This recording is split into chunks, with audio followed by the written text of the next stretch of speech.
It has been a historic 2024 NFL Draft for your Washington Commanders, and today I'm going to be breaking down and grading every pick of new Commanders GM Adam Peters' first NFL Draft as the GM of the Burgundy and Gold. Welcome into the Commanders Report. I am your host, Jack Sperry. Now make sure you guys join the family here at the Commanders Report. We're growing like crazy. We've grown a bunch just this week because of all the breaking news coverage that we've had here during the NFL Draft. But now that the NFL Draft is over, that doesn't mean the coverage stops. Tomorrow, undrafted free agents. Commanders already signing some pretty interesting players. Sam Hartman, quarterback out of Notre Dame. We'll be talking about him and everybody else.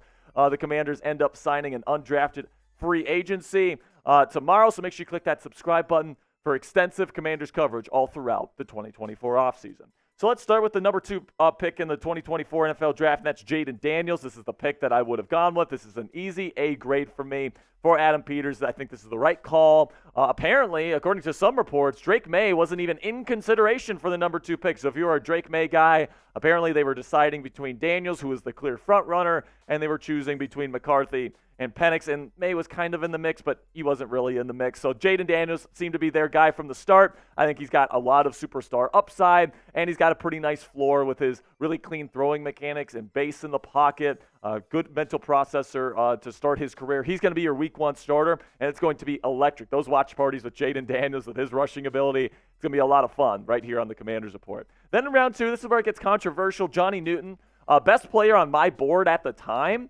But I'll give it a B+ here because, it is a legitimate criticism that this team does have a lot of needs. Offensive tackle at that point, edge rusher at that point, and you're going with an interior defensive pass rusher when you're already paying Jonathan Allen a ton of money and Jer'Zhan Payne a lot of money.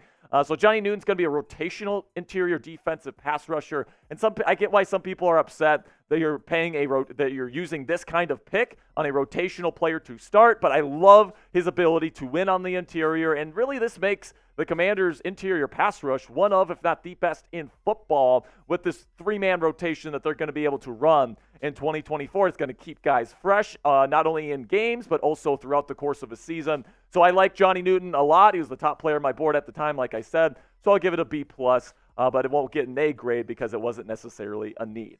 Then we go to Mike Sainristil out of Michigan, slot cornerback. And yes, this guy's a Sperry psycho this year, guys. So like plain and simply, I was really, really high on Sainristil out of Michigan. A- grade for me because you did have Quan Martin who could play slot for you. So it's not like they needed a top slot corner, but this guy blitzes like a maniac from the slot. That's something that Dan Quinn and Joe Witt Jr.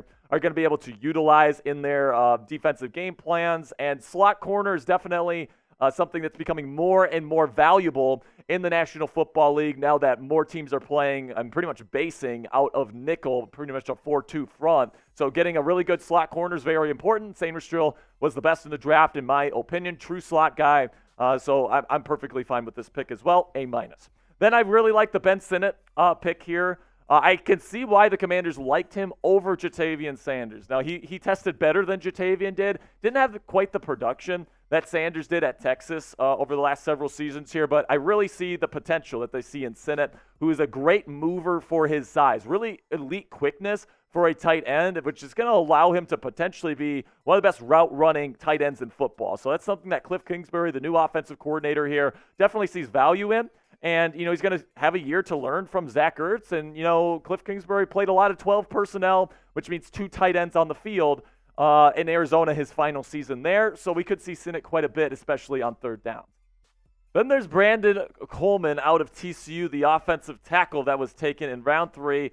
First pick in round 3 here. And listen, in day 2, there just wasn't a whole lot of value at offensive tackle. There was a run at the tackle position in round 1. The Commanders tried to trade up into round 1 to get one of their guys that they liked, and they couldn't get the job done. So what they did was that they pivoted. They got some of their other positions of need, like corner and other positions there, defensive tackle apparently, in round 2. And then they addressed offensive tackle with Brandon Coleman here from TCU, who had a rough 2023 season, but he was dealing with injuries. And he played pretty darn good at left tackle for TCU back in 2022. He's got the long arms you look for. Just look at him right there, guys. With that picture, he looks like a left tackle, doesn't he? He's going to be in that competition for the starting left tackle spot this year with Cornelius Lucas. And honestly, guys, I think Coleman is probably going to win that competition, and he's going to be the week 1 starter for the Washington Commanders at left tackle. Now you got Brandon Coleman and Andrew Wiley as your 2 bookends on the offensive line. That's still one of the worst tackle duos in the National Football League at this point, but Coleman definitely has the upside to be a franchise left tackle,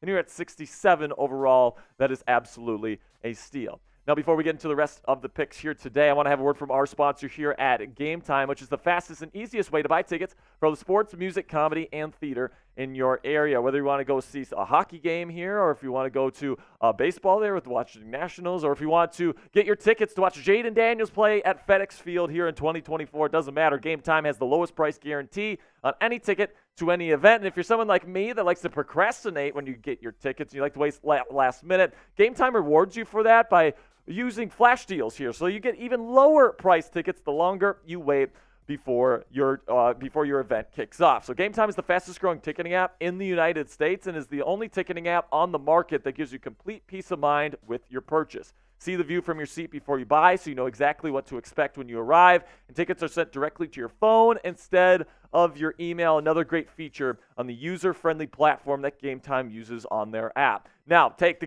guesswork out of buying tickets with Game Time today. Here's what you got to do. You got to download the Game Time app on your phone, create an account, and use code CHATSPORTS. It's one word, all caps. It's right down there in the bottom right of your screen for $20 off your first purchase. Terms apply, and create an account and redeem code CHATSPORTS, one word, all caps, for $20 off. Download Game Time today. Last minute tickets, lowest price, guaranteed. Pretty big wide receiver here. The reports coming out of Senior Bowl week was that he was just absolutely jacked in the weight room, and he was just showing off.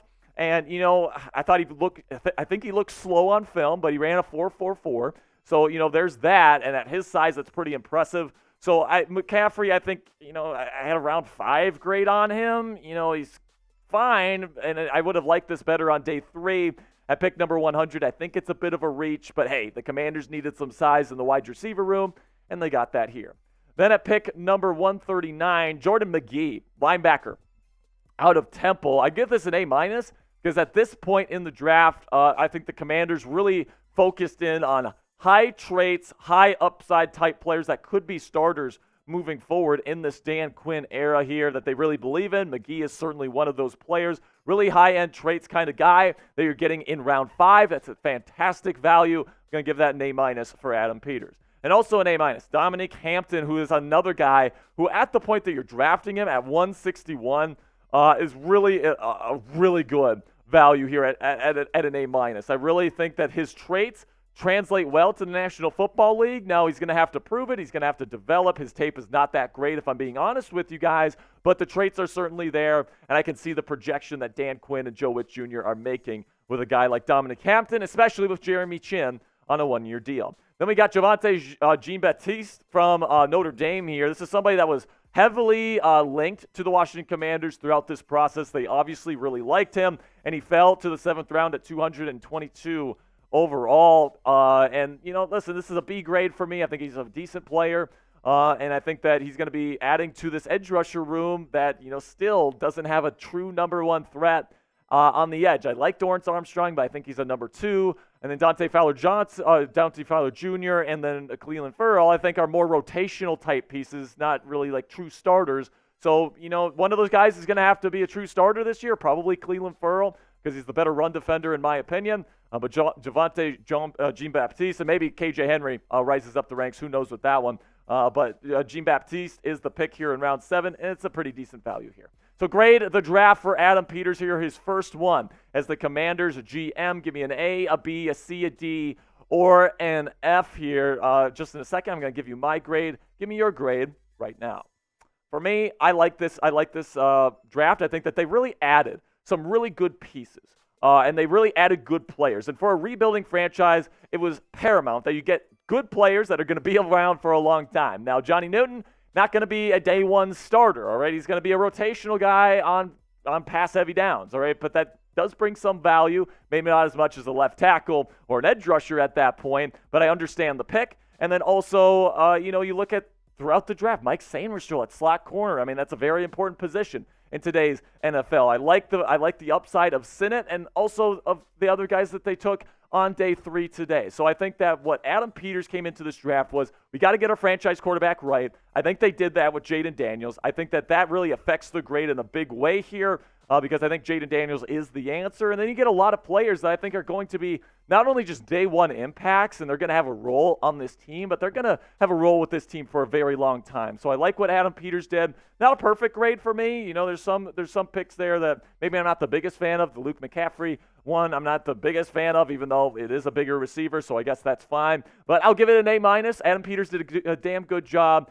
So make sure you go give me a follow on X if you haven't already. I'm going to be giving you guys extra Commanders tidbits throughout the day and then throughout the night here as they continue to sign undrafted free agents. So I'm at Jack_Sperry. I greatly appreciate you guys. Make sure you click that subscribe button for our undrafted free agency coverage tomorrow.